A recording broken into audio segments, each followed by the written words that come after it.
Assalamualaikum warahmatullahi wabarakatuh. Apa kabar sobat sekalian? Semoga baik-baik saja. Jumpa lagi di channel Rahmat Romnoni. Kali ini kita akan membahas berita hangat dan masih hangat diperbincangkan, yaitu tentang komentar atau statement ya, statement dari Mahfud MD yang buka-bukaan tentang menteri yang minta setoran ya. Minta setorannya juga nggak tanggung-tanggung 40 M hari gini minta setoran 40 M ya.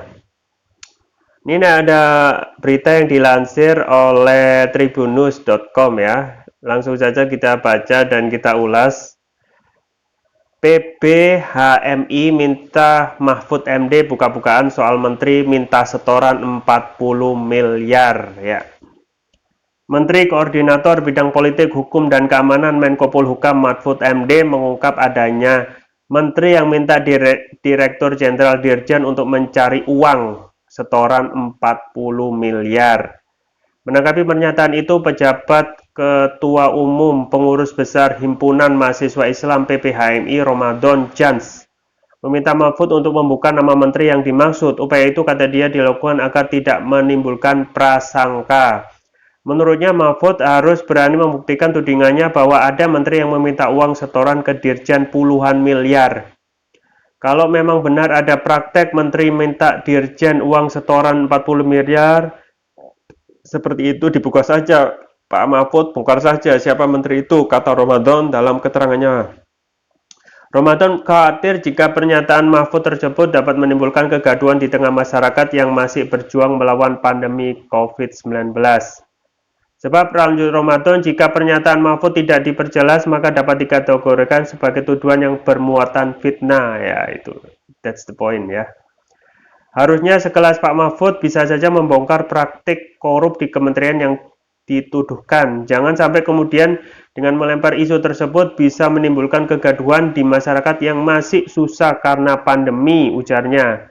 Diberitakan sebelumnya Mahfud MD mengungkap adanya menteri yang meminta anak buahnya untuk mencarikan uang setoran. Uang itu, kata Mahfud, masuk ke kantong pribadi sang menteri. Dalam program Aiman Kompas TV yang ditayangkan Selasa 11 Januari yang lalu, Mahfud menceritakan bahwa ada seorang dirjen dari suatu kementerian yang pernah mendatangi dirinya untuk menceritakan hal tersebut. Kepada Mahfud, dirjen itu mengungkap bahwa dirinya diminta mencarikan uang dari proyek perizinan yang ia kerjakan untuk disetor ke pimpinannya. Mahfud tak mengungkap siapa sosok dirjen dan pimpinan itu, namun ia memastikan dirjen tersebut kini sudah mundur dari jabatannya. Kan ada yang sampai ditangkap, ada dirjen kan katanya ini setoran untuk menteri, bahkan ada seorang dirjen mundur dari satu kementerian, kata Mahfud dikutip dari YouTube Kompas TV. Dia datang ke saya sebelum mundur. Pak, saya disuruh nyetor, suruh cari uang 40 miliar dari kedirjenan saya ini karena mengurusi perizinan apa gitu. Mundur dia, tapi diumumkannya dipecat, diberhentikan tuturnya. Mahfud mengatakan kejadian itu banyak ia jumpai, namun dia tak mengungkap sosok yang ia maksud. Kan banyak yang sekarang untuk masuk, kata Mahfud, ke dompet pimpinannya, dompet menterinya misalnya, tanya Aiman memastikan. Ya, ya sobat sekalian ya, jadi memang sudah menjadi trending ya di Twitter tentang Pak Mahfud statementnya ya, pernyataannya sesuai keterangan Dirjen ya, tentu saja kalau ada menteri yang minta setoran 40 M ya, dan ini memang seperti yang disampaikan oleh PPHMI ya, Ramadan ini patut akan menimbulkan fitnah kalau tidak dijelaskan dan akan menimbulkan kegaduhan. Ya itu betul. Dan itu betul sekali ya.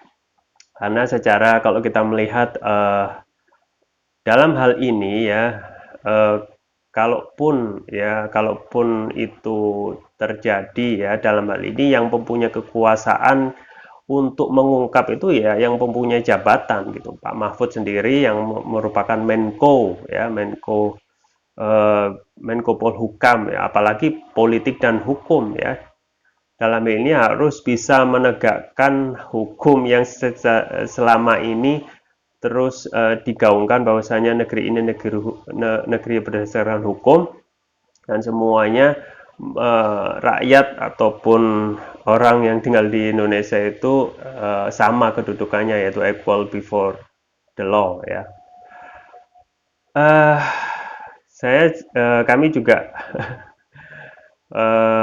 kaget ya, apa sebenarnya sih ini hal biasa ya, hal biasa dalam hal pimpinan ya meminta setoran dari bawahannya untuk menyetor sejumlah dana, karena memang ya dalam alam demokrasi itu tidak ada suatu jabatan ya di menteri ataupun jabatan yang biasa kita jumpai misalnya bupati wali kota itu yang tidak memerlukan dana politik ya, semuanya itu dananya luar biasa dan itu tidak didapatkan secara gratis ya. Pak Mahfud sendiri mengatakan kalau kita melihat jejak digitalnya ya, mengatakan bahwa 92% pejabat itu atau kepala daerah ya itu dibiayai cukong gitu. Coba bayangkan 92% ya. Artinya mayoritas ya, mayoritas pejabat di negeri ini itu ya sesuai statement Pak Mahfud ya, itu bisa dicek di jejak digital dan saya kira ini sudah menjadi rahasia umum bahwasanya semua pejabat ya hampir semua ya mayoritas 92% itu dibiayai cukong ya, dan memang sudah wajar yang punya uang itu pastilah cukong atau pengusaha, dan setelah sukses mengantarkan pejabat itu meraih kedudukan atau jabatannya pasti akan harus memberikan imbal balik ya, no freelance, tidak ada makan siang gratis ya.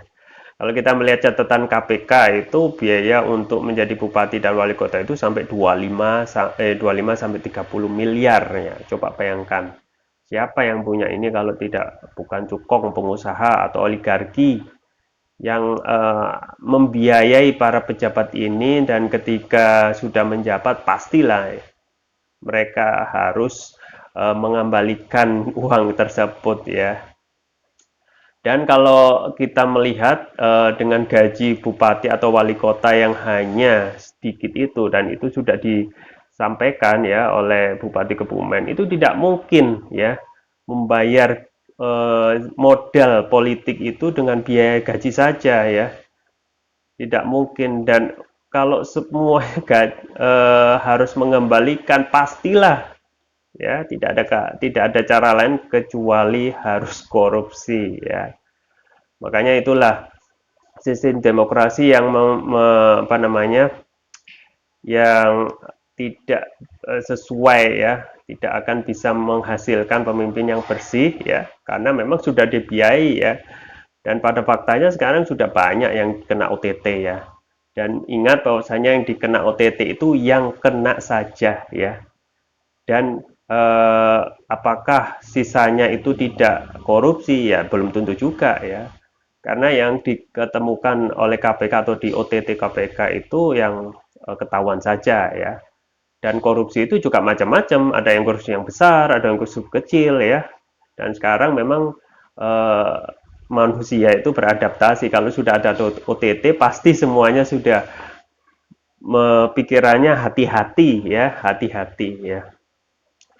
Sobat sekalian ya, memang kalau dalam hal ini ya, Pak Mahfud MD ya dalam hal pernyataannya di publik, dia sebenarnya harus hati-hati ya, karena memang apa yang disampaikan ya, pernyataannya bersifat tanggung ya, tanggung. Artinya dia hanya mengeluarkan statement yang belum selesai ya.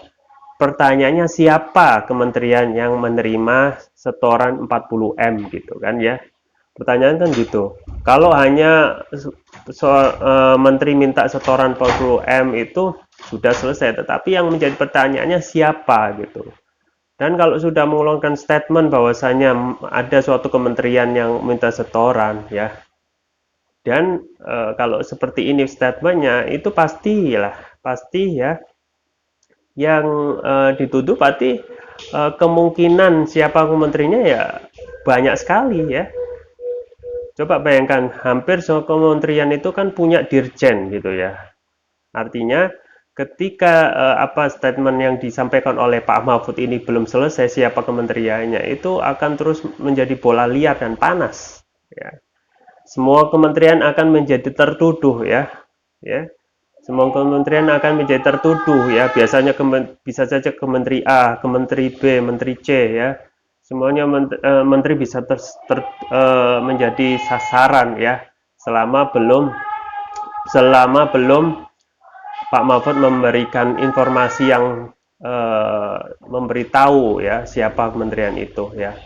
Dan dalam ini tentu saja sudah menjadi kewajiban Pak Mahfud ya, Pak Mahfud NB untuk menyampaikan siapa menteri ya yang minta setoran ini ya. Karena kalau tidak ya otomatis statement Pak Mahfud ini sudah mempunyai unsur ya, unsur untuk membuat menerbitkan keonaran ya, dan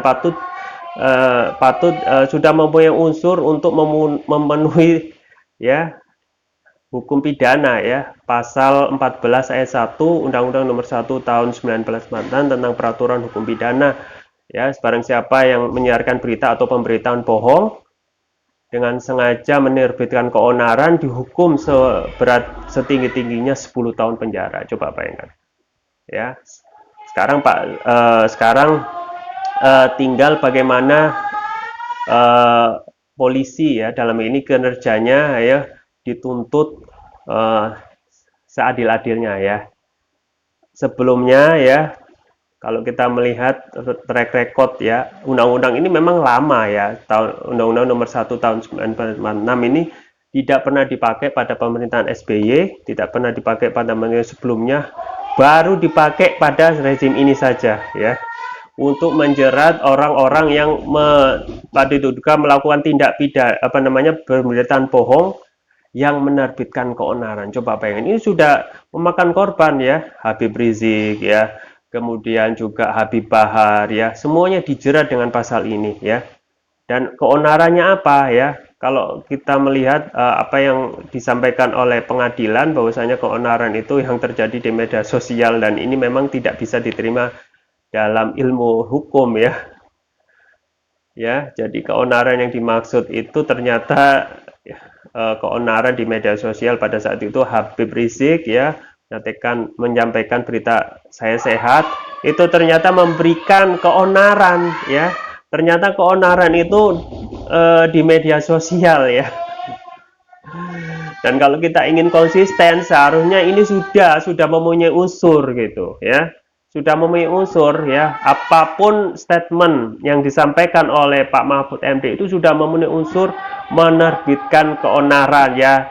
Kita lihat misalnya Twitter ya, itu sudah trending ya tentang soal menteri minta setoran ya. Menteri minta setoran ya. Makanya kedepannya ya, kalau Pak Mahfud dalam hal ini tidak memberikan keterangan lengkap tentang siapa menteri yang menerima setoran 40 miliar ya, bisa patut diduga ya sebenarnya ya Pak Mahfud itu sudah mempunyai memenuhi unsur menerbitkan keonaran, melakukan pemberitaan bohong ya. Ya, kalaupun itu benar segera disampaikan ya. Kalau benar itu segera disampaikan agar tidak timbul satu fitnah atau tuduhan ya tentang siapa menteri ataupun kementerian yang dimaksud oleh Pak Mahfud. Kalau tidak sudah mempunyai unsur Undang-Undang Nomor 1 Tahun 1994 tentang Peraturan Hukum Pidana pasal 14 ayat 1 ya. Barang siapa dengan sengaja menerbitkan berita atau pemberitahuan bohong dengan yang menerbitkan keonaran di kalangan rakyat dihukum setinggi-tingginya 10 tahun penjara ya. Apalagi Pak Mahfud ini adalah Menko Polhukam yang menjadi garda terdepan untuk pelaksanaan hukum politik hukum ya di negeri ini ya. Makanya Ini juga tuntutan dari pihak kepolisian bagaimana kinerja polisi ini sekarang ditunggu oleh rakyat ya. Apakah mereka hanya tajam ke pengkritik pemerintah ya? Kita lihat yang mengkritik pemerintah itu langsung dikenakan pasal ini ya, pasal 14 ayat 1 Undang-Undang Nomor 1 Tahun 1946 ya. Apakah hanya tajam ke pengkritik pemerintah dan tumpul kepada orang yang dalam hal ini memberikan koreksi terhadap dalam ini statement Menko Menteri yang membuat gaduh tentang setoran Menteri 40M ya. Nah, itulah kondisi sekarang ya negeri sini ya. Yang kalau kita melihat para pengamat hukum melihat pengamat hukum kita itu sangat mengatakan bahwasanya hukum kita itu sangat sakit sekarang ya. Hukum itu tidak kadang diterapkan tidak sesuai dengan logika ya. Menimbulkan keonaran ya. Nah, kalau mempunyai konsisten dalam hal ini polisi memberi konsisten ya harusnya benar-benar harus menindak tegas ya siapapun ya, karena setiap rakyat di negeri ini mempunyai kesamaan dalam hukum yaitu equality before the law ya. Saya semoga kedepannya negeri ini menjadi lebih baik. Itu yang bisa saya sampaikan, semoga bermanfaat. Saya Rahmat Ramuni, jangan lupa like, share, dan subscribe. Sampai jumpa lagi. Wassalamualaikum warahmatullahi wabarakatuh.